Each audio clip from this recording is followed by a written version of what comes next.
आप सभी लोगों का हमारे मैथ प्रतिभा क्लासेज में स्वागत है।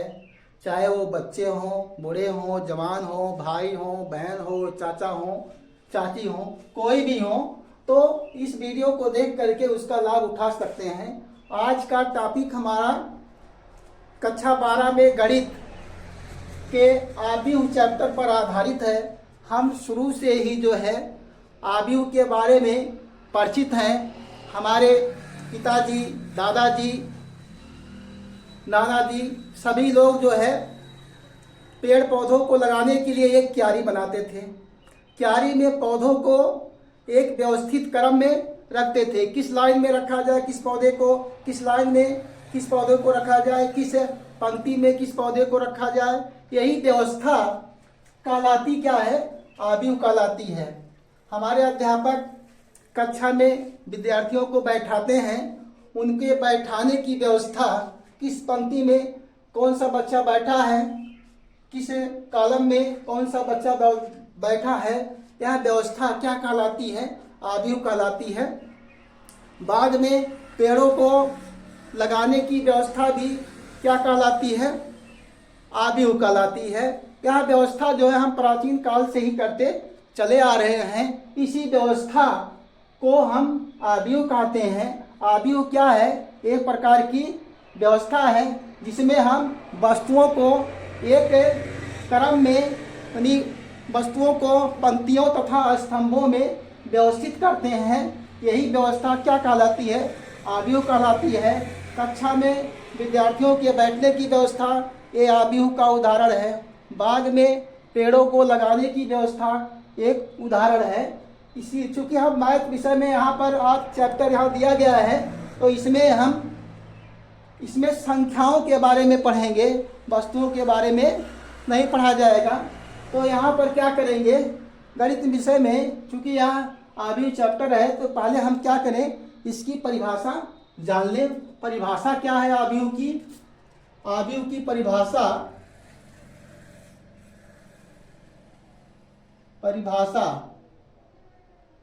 क्या लिखेंगे इसकी परिभाषा? यमयन संख्याओं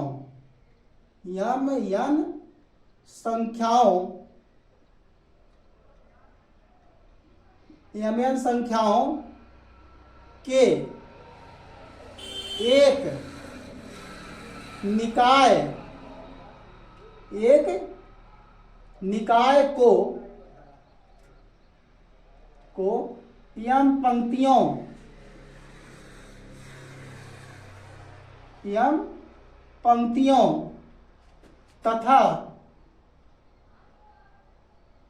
के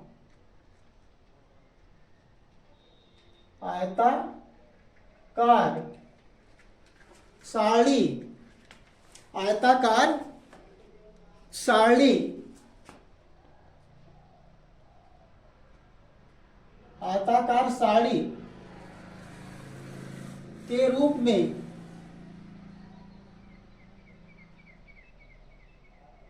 में व्यवस्थित करने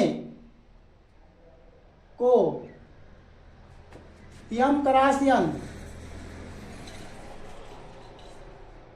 क्रम का आव्यूह कहते हैं। आव्यूह कहते हैं। अर्थात जो है इसकी परिभाषा ये है, यमयन संख्याओं के एक निकाय को यम पंक्तियों तथा यम स्तंभों के आयताकार सारणी के रूप में व्यवस्थित करने को हम क्या कहेंगे, यम क्रॉस यन का आव्यूह कहते हैं। इस प्रकार से यहाँ पर जो है हम एक आव्यूह दर्शाते हैं। यहाँ पर आव्यूह को बड़े ब्रैकेट के अंदर दर्शाया जाता है। यहाँ पर ये देखो, A1 A12 A13 ऐसे डॉट डॉट लगा देंगे, क्योंकि यहाँ संख्याओं की संख्या यहाँ पर इस प्रकार से A1 n तक गया है। उसके बाद यहाँ पर A1 2 A1 A2 2, यहाँ 1 2 नहीं रहेगा, सारी ये दूसरा पंक्ति हो जाएगा 2 2 और A2 3 इस प्रकार से ये A2 n होगा। और यहाँ से ऐसे आप ऐसे आगे बढ़ते जाएंगे, फिर यहाँ भी आगे बढ़ते जाएंगे, यहाँ भी आगे बढ़ते जाएंगे और यहाँ डॉट डॉट बढ़ते जाएंगे, ये भी ऐसे बढ़ते जाएंगे।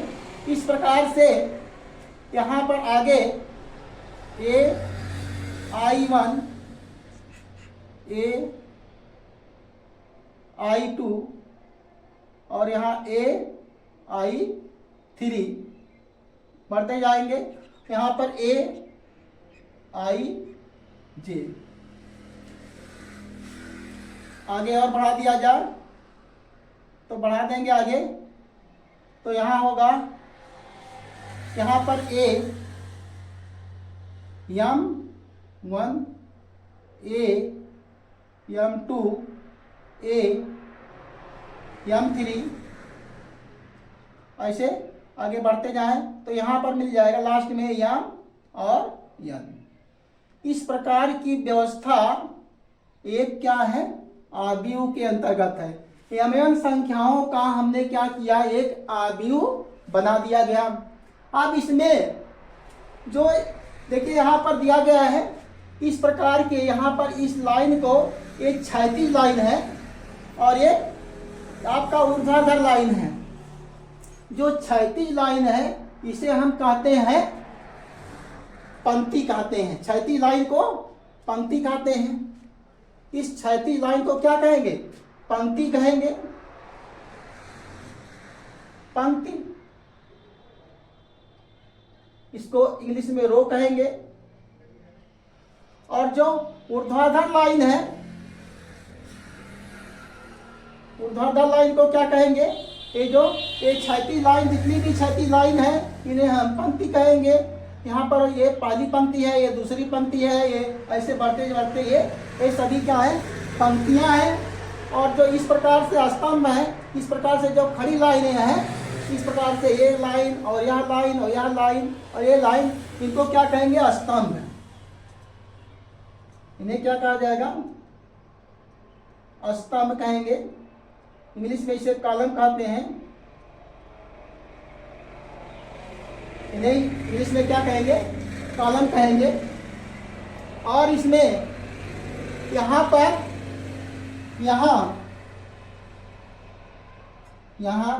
A1 1 A1 2 A1 3 dot dot ऐसे जो यहाँ पर जितने भी सारे यहाँ पर दिए गए हैं ये क्या होंगे, AMN क्या कहलाएंगे, A11 A12 A13 AMN को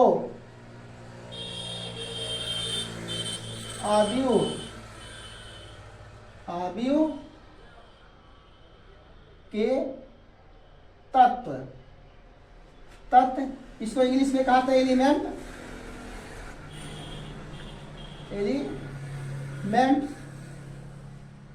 कहते हैं, एलिमेंट्स कहते हैं।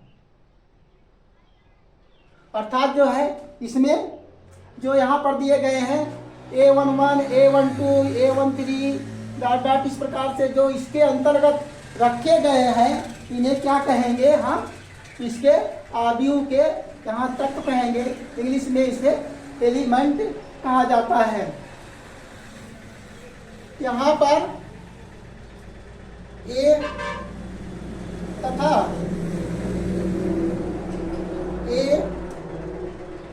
AIJ, यहाँ पर एक तत्व लिया गया, एलिमेंट दिया गया है। यहाँ पर एक तत्व एलिमेंट है एक AIJ को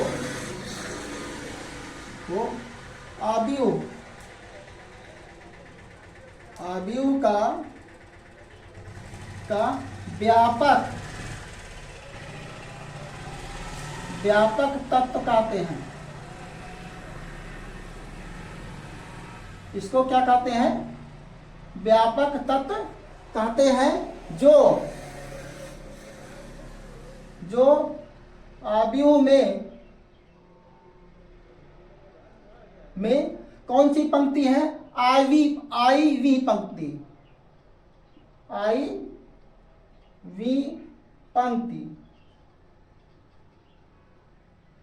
तथा आईवी पंक्ति तथा जे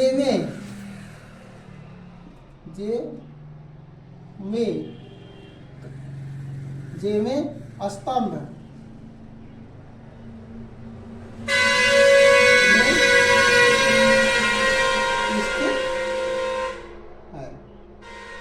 इस प्रकार से हम जो है इसमें जो भी एलिमेंट हैं, जैसे यहाँ पर M1 की बात किया जाए तो यहाँ क्या है? MV पंक्ति में है और पहले कॉलम में है। यहाँ पर बात किया जाए AI3 की बात किया जाए तो यहाँ IV पंक्ति और तीसरे कॉलम में है। इस प्रकार से सभी तत्वों को, जैसे यहाँ पर मान लेते हैं किसी कक्षा का एक अवयव हो गया। किसी कक्षा में विद्यार्थियों के बैठने का अवयव, यहाँ पर विद्यार्थी ऐसे बैठे गए हैं, अर्थात यहाँ का विद्यार्थी जो बैठा हुआ है यह दूसरी पंक्ति में है और तीसरे कॉलम में है। यहाँ जो विद्यार्थी बैठा हुआ है वह पहली नहीं, यहाँ पर जो विद्यार्थी बैठा हुआ है दूसरी पंक्ति में है और पहले कॉलम में है। इस प्रकार से हम यहाँ देख सकते हैं कौन सा बच्चा कहाँ पर बैठा हुआ है। अवयव को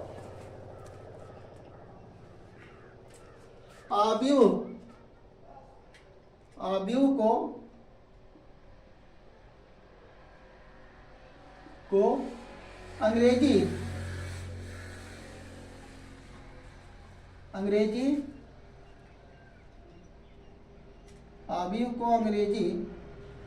वर्णमाला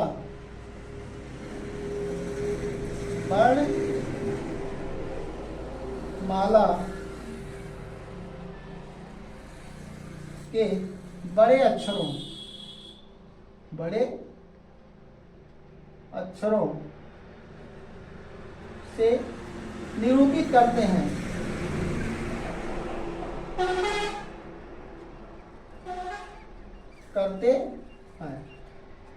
तथा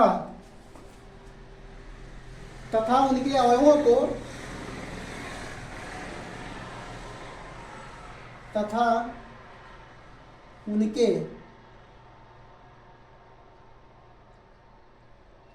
अवयवों को बड़े कोष्ठक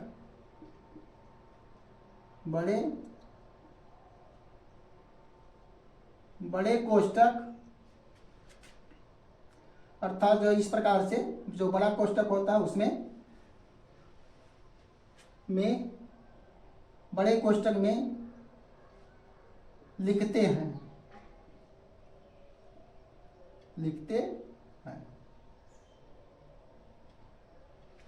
इस प्रकार से अवयव का क्रम यहाँ पर मिटा देते हैं। हम इसको मिटा देते हैं।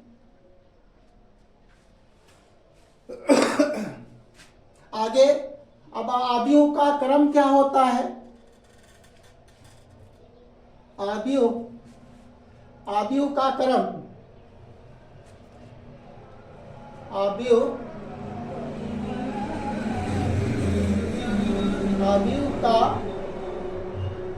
क्रम या कोटि,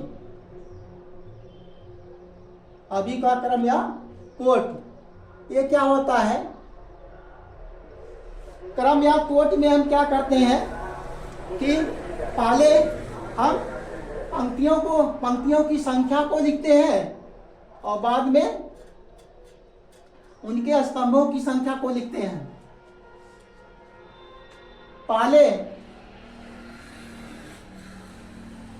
वाले पंक्तियों की संख्या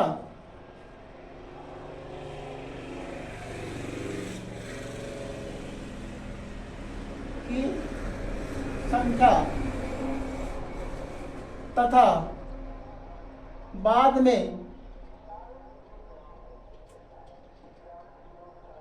स्तंभों की संख्या को लिखते हैं।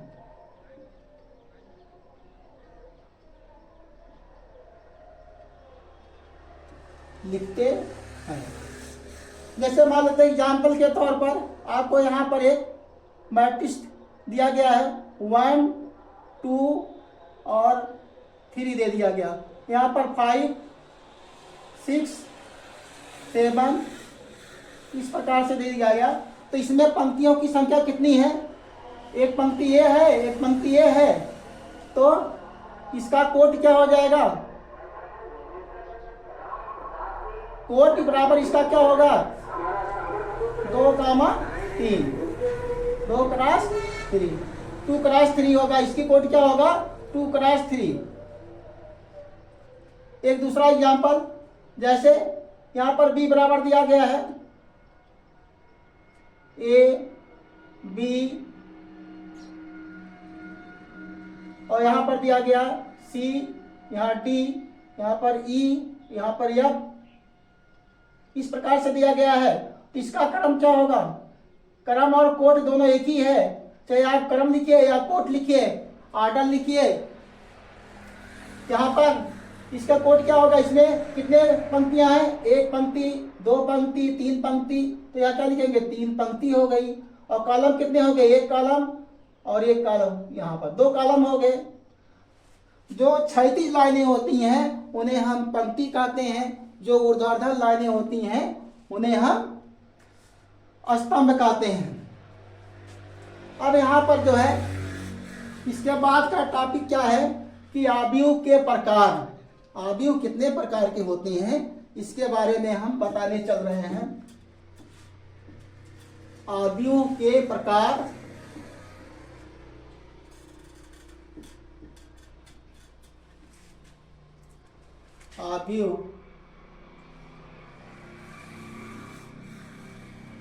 आव्यूह के प्रकार लिखिए या भेद लिख दीजिए, दोनों एक ही चीज है। भेद, टाइप्स ऑफ मैट्रिक्स।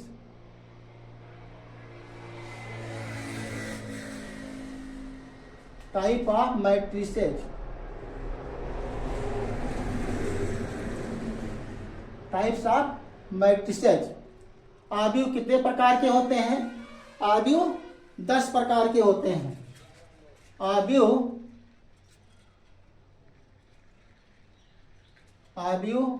10 प्रकार के होते हैं। आव्यूह कितने प्रकार के होते हैं? 10 प्रकार के होते हैं। इसमें पहला क्या है? पहला आपका है क्षैतिज आव्यूह। क्षैतिज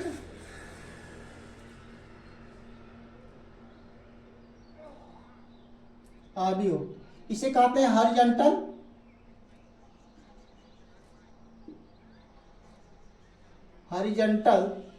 मैट्रिक्स। हॉरिजॉन्टल मैट्रिक्स जिस आव्यूह में पंक्तियों की संख्या कम होती है। ऐसे देखिए इसका उदाहरण, जिस आव्यूह, यहाँ पर इसका उदाहरण पर बता देते हैं। यहाँ पर 1 2 3, यहाँ 5 8 और 9। अब इसमें देखिए पंक्तियों की संख्या कितनी है? 2 है और कॉलम की संख्या कितनी है? 3 है। तो इसे क्या कहेंगे? आपका एक क्षैतिज आव्यूह है। अर्थात जिस आव्यूह में पंक्तियों की संख्या पंक्तियों की संख्या स्तंभों की संख्या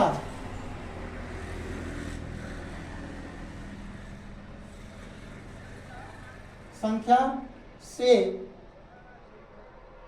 कम होती है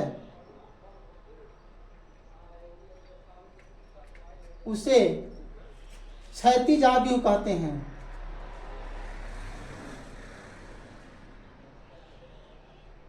उसे क्षैतिज आव्यूह कहते हैं।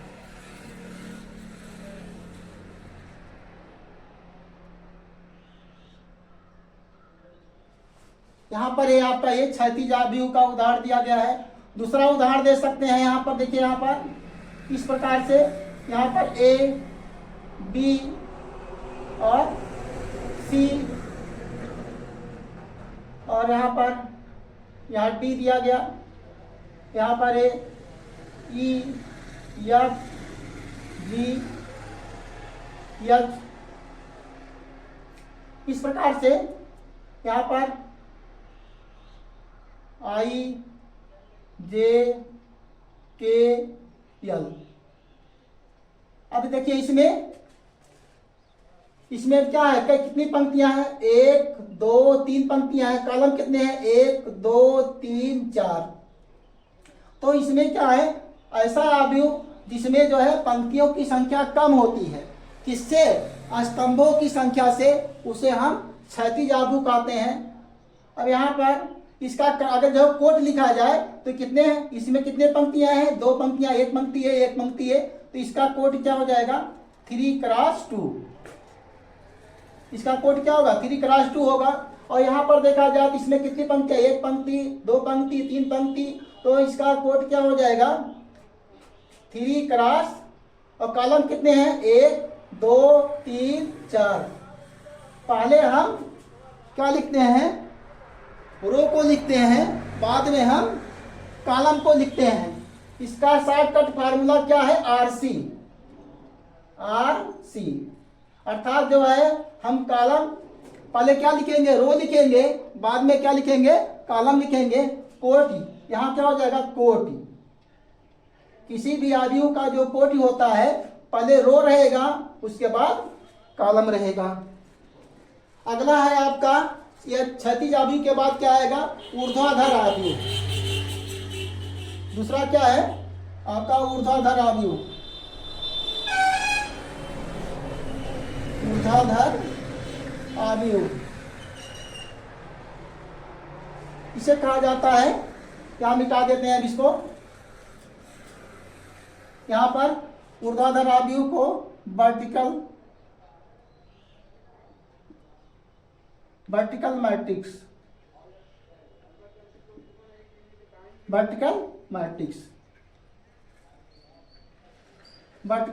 में क्या होता है?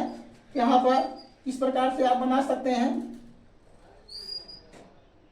1 2, यहाँ पर 3 4 5 और 6। अब इसमें देखिए, इस आव्यूह को ध्यान से देखिए। इसमें स्तंभों की संख्या कितनी है? 2 स्तंभ है। पंक्तियों की संख्या कितनी है? 1 पंक्ति, 2 पंक्ति, 3 पंक्ति। अर्थात जो है इसमें पंक्तियों की संख्या क्या है? अधिक है। किससे अधिक है? स्तंभों से। स्तंभों से पंक्तियों की संख्या क्या है? अधिक है। तो इसे क्या कहेंगे हम? ऊर्ध्वाधर मैट्रिक्स। जिस मैट्रिक्स में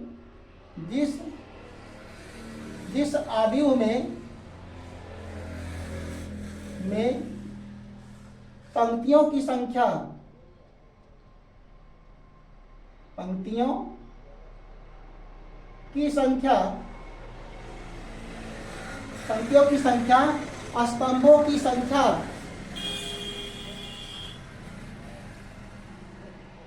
स्तंभों की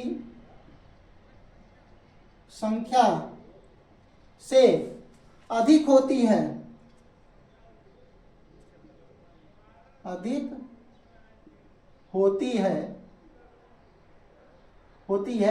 उसे ऊर्ध्वाधर मैट्रिक्स कहते हैं। ऊर्ध्वाधर आव्यूह कहते हैं। उसे क्या कहते हैं? ऊर्ध्वाधर आव्यूह कहते हैं। यह आपका जो है उदाहरण है आपका ऊर्ध्वाधर आव्यूह का। इसका क्रम निकाल लिया जाए तो क्या होगा? इसमें कितने पंक्तियां हैं? 1 2 3, 3 पंक्तियां हैं। कॉलम कितने हैं? 1 और 2, 2 कॉलम है। दूसरा उदाहरण लिया जाए यहाँ पर, तो ये क्या हो जाएगा? यहाँ पर ए, यहाँ बी, यहाँ पर सी, यहाँ पर डी और ई, एफ, जी, एच, आई, जे, के, एल। अब इसमें देखिए, इसमें क्या होगा? यहां पर इसमें दिखाई देगा। तो यहां पर क्या हो जाएगा? इसमें कितने कॉलम है? 1 2 3 कॉलम है। पंक्तियां कितनी हैं? 1 2 3 4 पंक्ति हैं। तो इसका ऑर्डर क्या होगा? 4 क्रॉस 3, 4 क्रॉस 3। इसका ऑर्डर क्या हो जाएगा? 4 क्रॉस 3 होगा। अर्थात ऊर्ध्वाधर आव्यूह क्या होता है? जिसमें पंक्तियों की संख्या अधिक होती है उसे हम कहते हैं ऊर्ध्वाधर आव्यूह कहते हैं।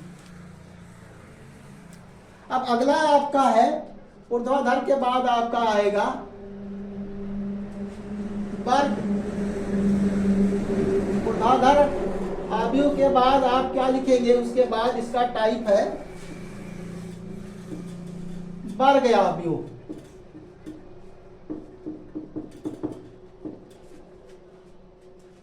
वर्ग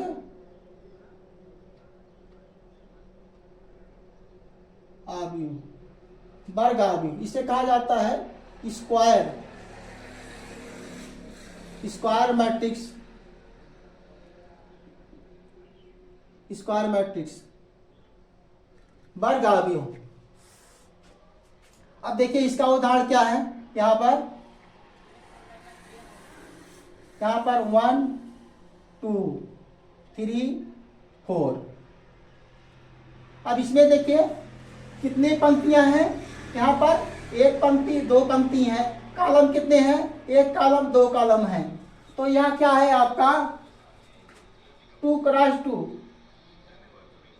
अर्थात यह इसका ऑर्डर 2 क्रॉस 2 का क्या है? एक यह वर्ग आव्यूह है। जिस आव्यूह में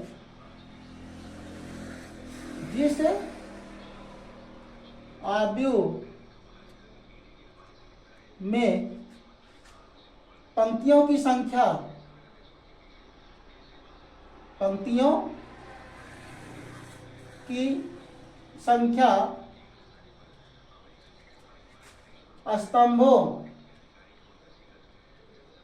स्तंभों की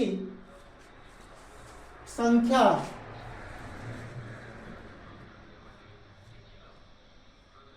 के बराबर होती है। बराबर, स्तंभों की संख्या के बराबर होती है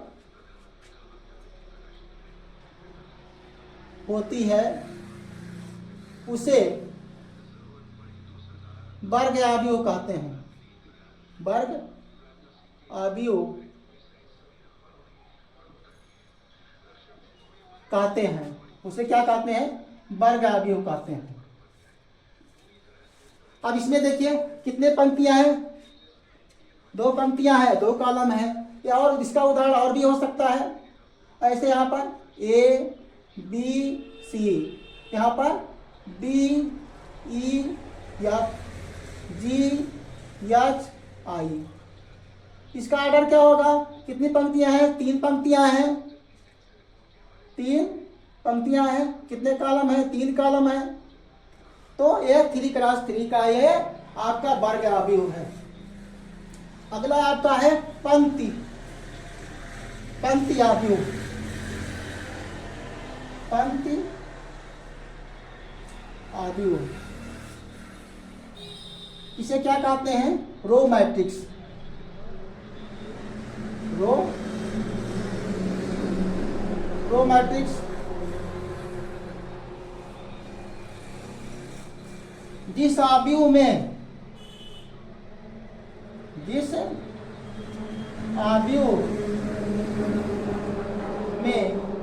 केवल एक पंक्ति होती है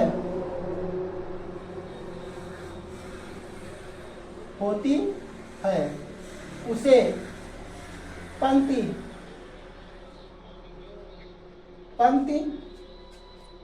आव्यूह कहते हैं।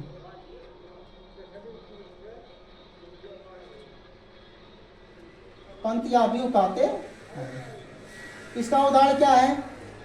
यहाँ पर देखिए, यहाँ पर 1 2 और यहाँ पर 1 2 और 3। यहाँ पर एक पंक्ति आव्यूह है। इसमें कितनी पंक्तियां हैं? एक कॉलम कितने होंगे? 1 2 3। 1 2 3 कॉलम है। यह जो है पंक्ति आव्यूह का उदाहरण है। दूसरा उदाहरण ले सकते हैं हम यहाँ पर A B C और D। इसमें कितनी पंक्तियां हैं? एक पंक्ति है।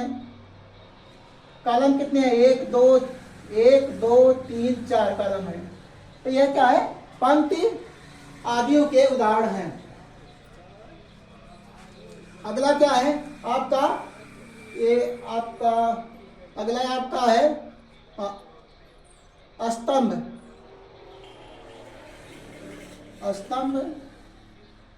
आव्यूह।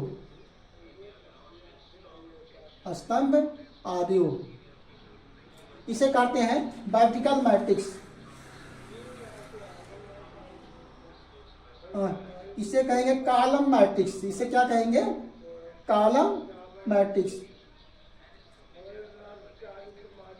कॉलम मैट्रिक्स क्या होता है? जिस आव्यूह में केवल एक स्तंभ होता है। जिस आव्यूह में केवल एक स्तंभ होता है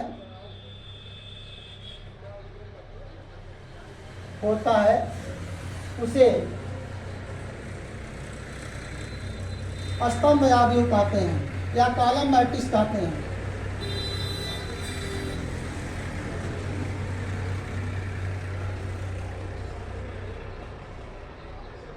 स्तंभ आव्यूह कहते हैं।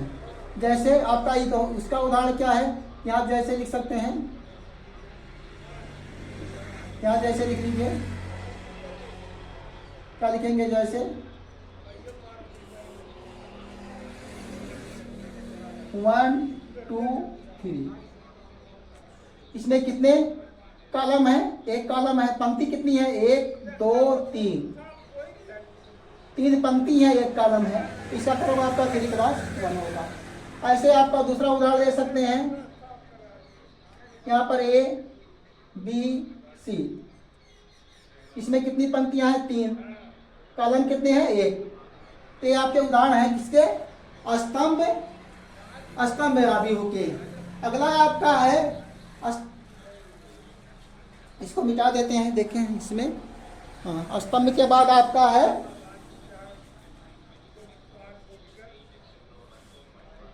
शून्य या रिक्त आव्यूह। इसको मिटा देते हैं, नहीं दिखाई नहीं देगा उसमें।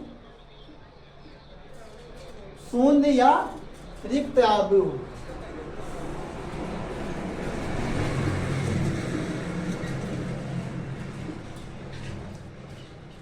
अगला आपका है शून्य या रिक्त आव्यूह। इसे कहते हैं इंग्लिश में जीरो और नल मैट्रिक्स।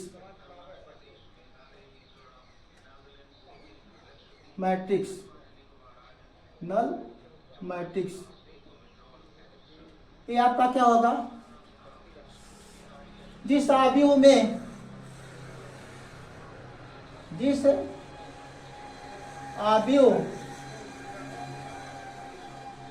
के प्रत्येक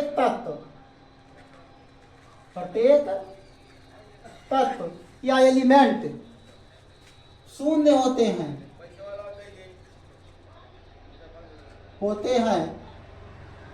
उसे शून्य आव्यूह कहते हैं।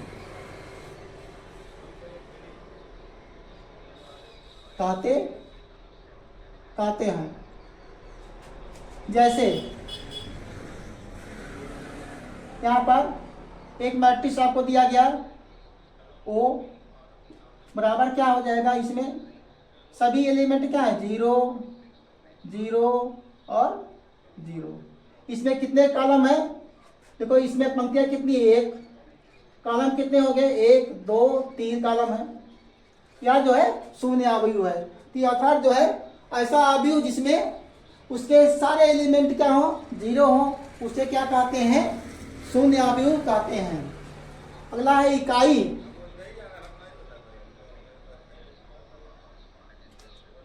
इकाई या तत्समक आव्यूह, इकाई या तत्समक आव्यूह, इसे इंग्लिश में यूनिट ऑफ आइडेंटिटी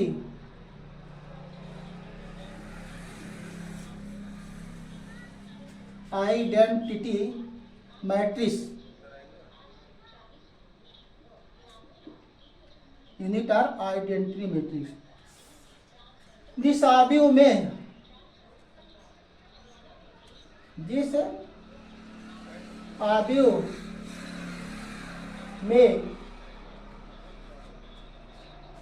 मुख्य विकर्ण के, जिस आव्यूह में मुख्य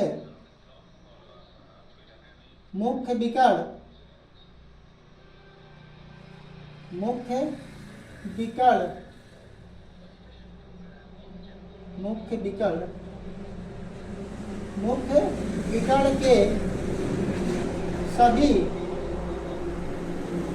तत्व इकाई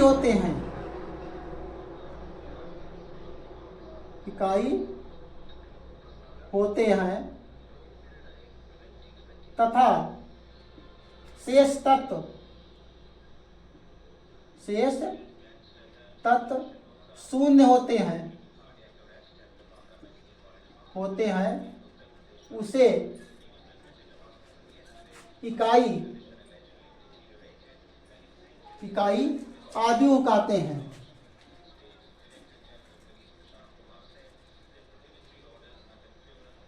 उसे इकाई आव्यूह कहते हैं।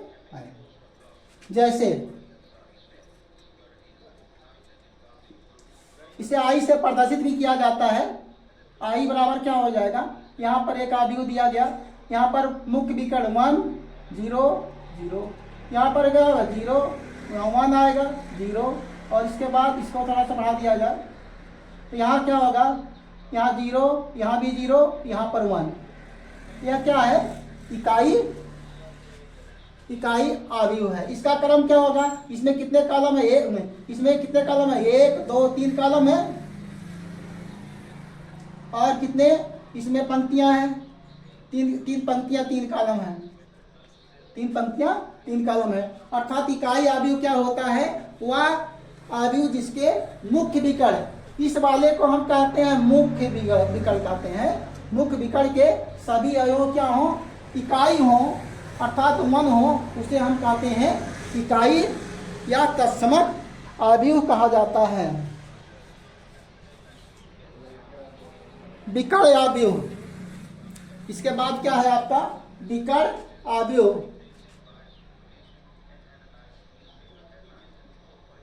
विकर्ण आव्यूह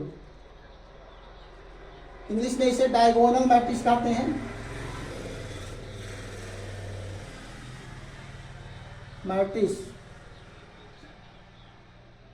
डायगोनल मैट्रिक्स। जिस अवयव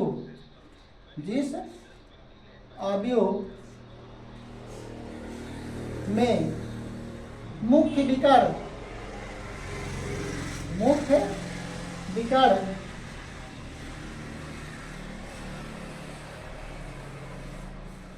विकर्ण को छोड़कर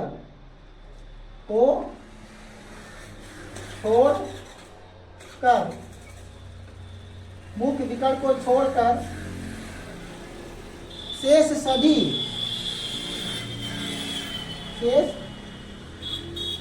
सभी अवयव शून्य होते हैं।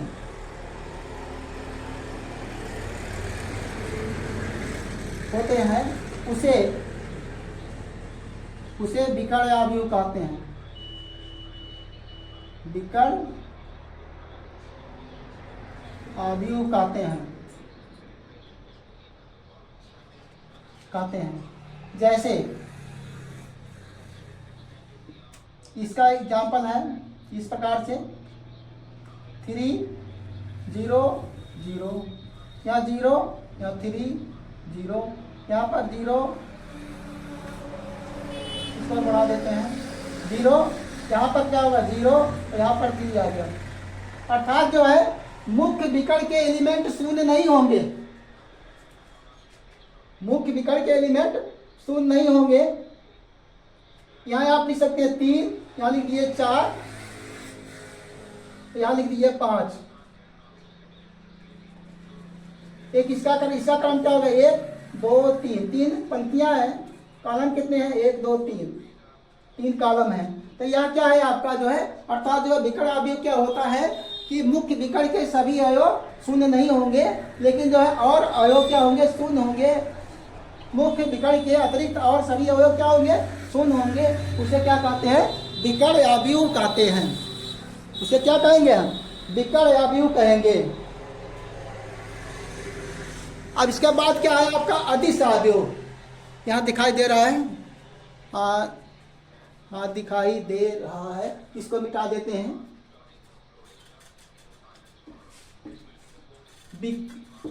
अदिश अवयव। इसके बाद क्या है आपका अदिश अवयव।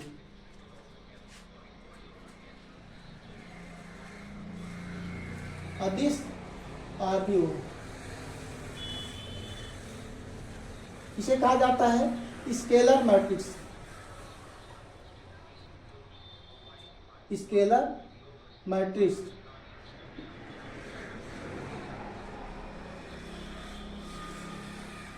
जिस अवयव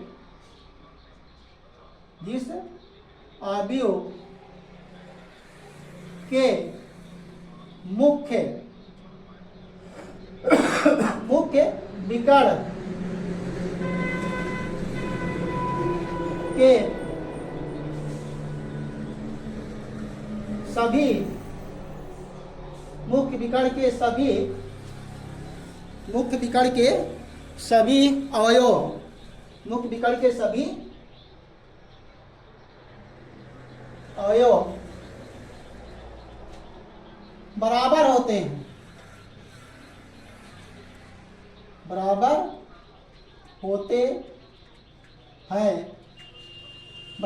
हैं तथा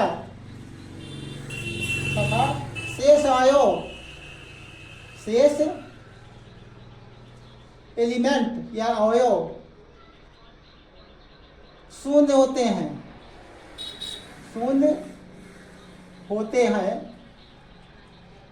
उसे अदिश अवयव कहते हैं। उसे अदिश अवयव कहते हैं। उसे क्या कहते हैं अदिश अवयव कहते हैं। जैसे इसका उदाहरण क्या है देखिए, ये यहाँ पर 3 दिया गया, यहाँ 3 लिखा गया, या 5 लिख दीजिए 5 0 0, यहाँ पर 0 होगा, यहाँ 5 आ जाएगा, यहाँ 0, यहाँ 0 हो गया, यहाँ पर 0, यहाँ पर 5, ये क्या है? स्केलर मैट्रिक्स है। क्यों है? क्योंकि इसके मुख्य विकर्ण के सभी अवयव क्या है? बराबर हैं तथा शेष अवयव क्या है? शून्य है। तो यह क्या है? स्केलर मैट्रिक्स है। इसका क्रम लिखा जाए, इसमें कितनी पंक्तियां? 1 2 3 पंक्तियां हैं और कॉलम कितने हैं? 3 कॉलम है। यह क्या है? आपका अदिश, यह आपका क्या है? अदिश आव्यूह है। क्या है? अदिश आव्यूह है। अब इसके बाद क्या आता है? उप आव्यूह, उप आव्यूह, इसे इंग्लिश में कहते हैं सब मैट्रिक्स, सब मैट्रिक्स। किसी आव्यूह के, किसी आव्यूह के कुछ पंक्तियों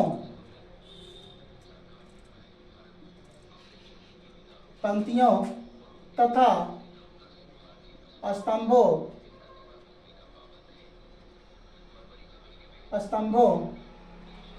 पंक्तियों तथा स्तंभों को छोड़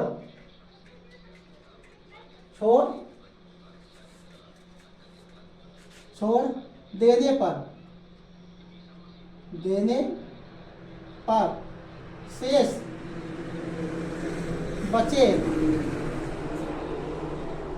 बचे आव्यूह को उप आव्यूह कहते हैं। दिए गए आव्यूह का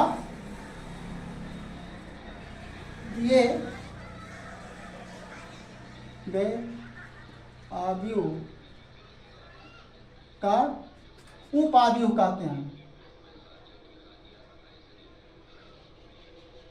उप आव्यूह कहते हैं, जिसे कहते हैं उप आव्यूह कहते हैं।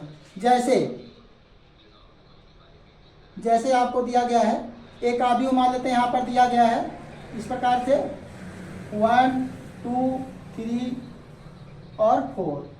यहाँ पर 6 8 9 2 और 5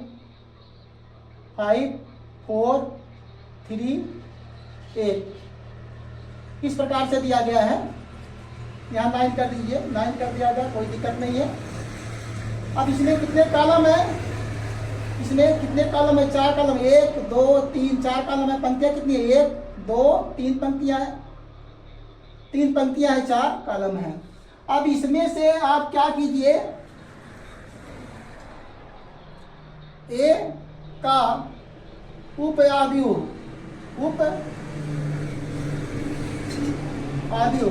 बराबर क्या कीजिए? यहां से जैसे हमने क्या किया, इनको छोड़ दिया, इनको क्या किए? छोड़ दिए, और इनको छोड़ दिए। इन पंक्तियों को छोड़ दिया गया नहीं, इस पंक्ति को छोड़ दीजिए, इस कॉलम को छोड़ दिए, तो शेष जो बचा हुआ है यहाँ पर 8 9 2 8 9 2, यहाँ 4 3 और 9। तो यहाँ क्या है? उप आव्यूह है।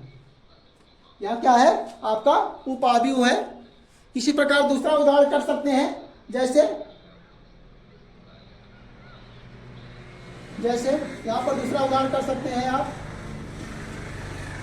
ए बराबर दिया, मान लेते बी बराबर दिया गया है, बी बराबर आपको दिया गया है ऐसे 1 नहीं, जैसे ए बी और सी, ए बी सी, और यहाँ पर दिया गया है आपको बी ई एफ जी और एच आई।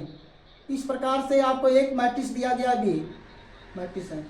अब इसमें अगर इसमें ए वाले को इसको छोड़ दिया जाए, इसको क्या करें? छोड़ दे, और इसको छोड़ दिया जाए, तो जो बचेगा अर्थात जो है आप लिख सकते हैं ई एफ एच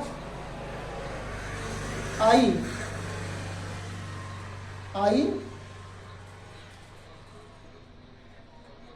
बी का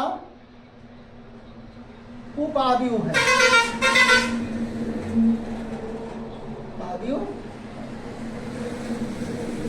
उपावयव है। इस प्रकार से जो है इन क्वेश्चनों को हमने जो है क्वेश्चन के इन दो मैट्रिक्स के आज हमने जो है मैट्रिक्स चैप्टर के जो है परिभाषा बताया, उनके प्रकार बताए और इसको आपको आशा करते हैं कि आपको अच्छी तरीके से समझ में आया होगा और आप हंसते रहिए, मुस्कुराते रहिए, खुशहाल रहिए और अपने बोर्ड परीक्षा की तैयारी करते रहिए। आपके उज्जवलमय तथा मंगलमय भविष्य की हम कामना करते हैं। अगर वीडियो आपको अच्छी लगे तो आप लाइक शेयर सब्सक्राइब जरूर कीजिए। धन्यवाद।